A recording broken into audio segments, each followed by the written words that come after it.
Three true snowplow horror stories. Hey everybody, I'm glad y'all are here. You know, most people only think about snowplows after they see one drive by. You notice the cleared road, maybe the flashing lights, then you keep on going. But somebody has to be behind the wheel, usually while everyone else is asleep. They're out there before sunrise, driving through blizzards, ice storms, and roads most people wouldn't even attempt. It's a lonely job. Just miles of snow, the sound of the engine, and the scraping of steel against pavement. I started looking around online to see if any snowplow drivers had shared strange experiences. Turns out, quite a few of them have. Tonight, I've got 3 stories that really stood out to me. The people who posted them all claimed these events actually happened. Whether they did or not, I'll let y'all decide. All right, let's get into the first one.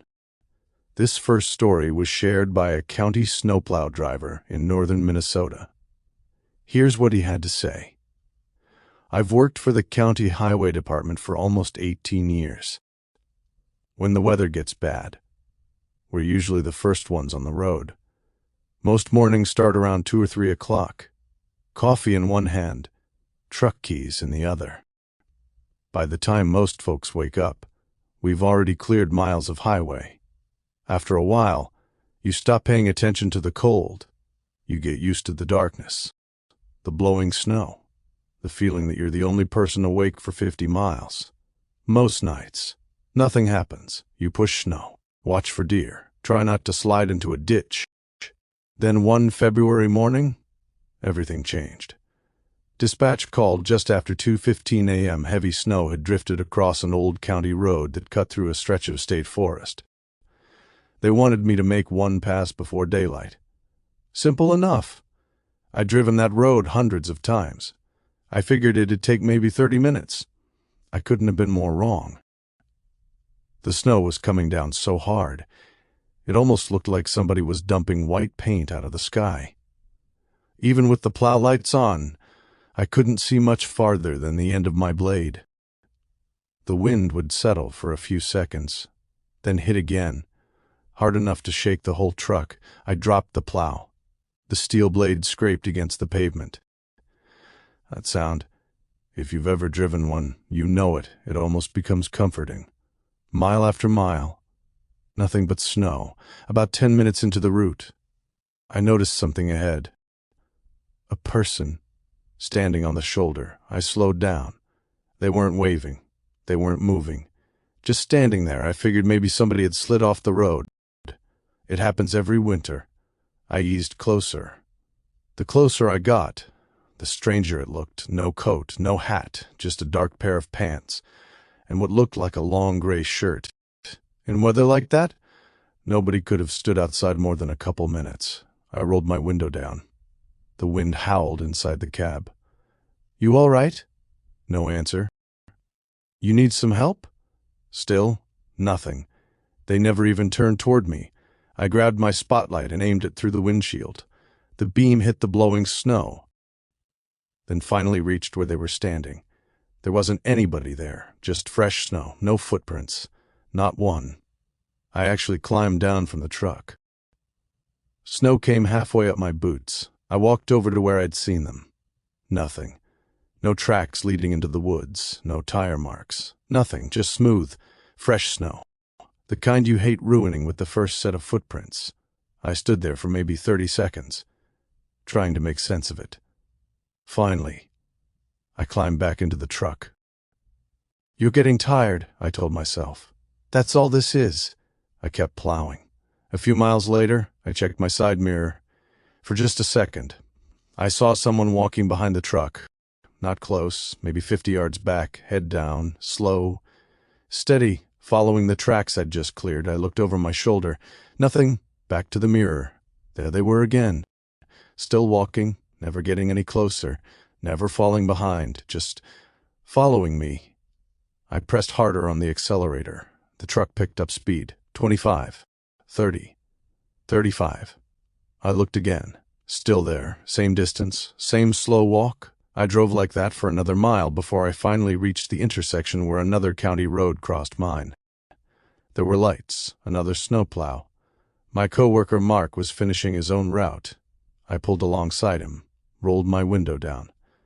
"You been seeing anybody walking out here tonight?" He frowned. "What? Somebody on foot?" He stared at me for a second. Then his expression changed. "You mean the walker?" I laughed. "The what?" He nodded toward the road I'd just come from. "Old-timers used to talk about somebody following plow trucks during blizzards. They say if you ever stop and wait for him, he catches up." I laughed again. "At least, I tried to." Mark never smiled. "I don't know about y'all, but I'd rather deal with ice-covered roads than something walking behind my truck for miles." All right, let's move on to story number 2. This next story was shared by a snowplow operator who worked a state highway through the Rocky Mountains. Now, if you've never driven a mountain pass in the middle of winter, count yourself lucky. 1 minute the road is clear, the next, you can't see the hood of your own truck. Here's what he had to say. "I spent 11 winters plowing one stretch of highway in western Colorado. It wasn't a long route. About 30 miles. But it climbed high enough that storms seemed to appear out of nowhere. I've seen cars buried overnight, semis jackknifed across both lanes, avalanches. You learn to expect the unexpected. This happened in January, right after a storm that dumped nearly 2 feet of snow. I was making my second pass of the morning. Around 4 o'clock, still pitch black outside. Visibility wasn't great, maybe 100 feet. Then I saw headlights. They were coming toward me, slowly. I remember thinking, what in the world is somebody doing out here? As the vehicle got closer, I realized something wasn't right. It was an old station wagon, probably from the late 80s or early 90s. The headlights were on, but they were dim, almost yellow. The car wasn't leaving tire tracks. At first, I figured the blowing snow was covering them, but no, there simply weren't any. The car was gliding across the snow, like it wasn't touching the road. It passed me at maybe 15 miles an hour. I caught a glimpse of the driver. An older man, gray beard, both hands on the wheel, staring straight ahead. Never looked at me. I checked my mirror.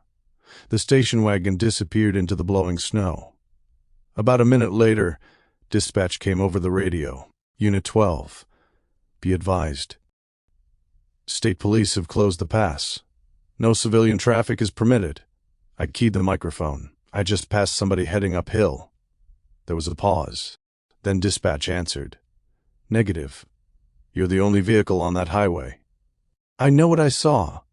Another pause. Finally she said, if there's a vehicle, it isn't showing on any of the traffic cameras. That got my attention. The highway had cameras every few miles. If a car had gone by, somebody would have seen it. I finished my route, turned around, and headed back down the mountain. I kept looking for that station wagon. There were no fresh tire tracks, no disabled vehicle, nothing. Just a smooth blanket of snow. A few days later, I mentioned it to one of the older mechanics. He stopped what he was doing, looked at me, then asked one question. Was it an old wagon? I nodded. Yellow headlights. I nodded again. He leaned against his toolbox. I've heard that story for 20 years. He said years ago, a man froze to death trying to cross that pass after getting stranded during a blizzard. Nobody knows if the story is true, but every now and then, someone claims they see an old station wagon, still trying to make it over the mountain. I don't know what I passed that morning. Maybe the storm distorted the lights. Maybe I was tired. Or maybe some people never finish the drive home. That one's unsettling. Not because anything chased him. Not because anything jumped out. Just because there's no good explanation for a car leaving no tracks. All right, we've got one last story. And if this one happened the way it was written, I don't think I'd ever volunteer for another overnight route. This last story was shared by a snowplow driver from upstate New York. You know, one thing I kept noticing while reading these stories, snow has a way of making the world feel empty. The roads disappear, sound disappears, even your headlights seem to get swallowed up. I guess that's what makes this last story so unsettling. Here's what he had to say. I worked nights for the town highway department, nothing fancy, just local roads, neighborhoods, school zones, the kind of places that are packed with people during the day, but completely deserted after midnight. This happened about 6 winters ago. A storm had rolled through and dropped close to a foot of snow. By the time I started my shift, most folks had already gone to bed. The town looked abandoned. Just porch lights glowing through the snow. Around 3:30 in the morning, I turned onto a dead-end street I'd plowed 100 times before. About halfway down, I saw a little girl. She couldn't have been older than 8. She stood at the edge of the road, wearing a red winter coat, pink knit hat, little black boots. She wasn't crying, wasn't waving.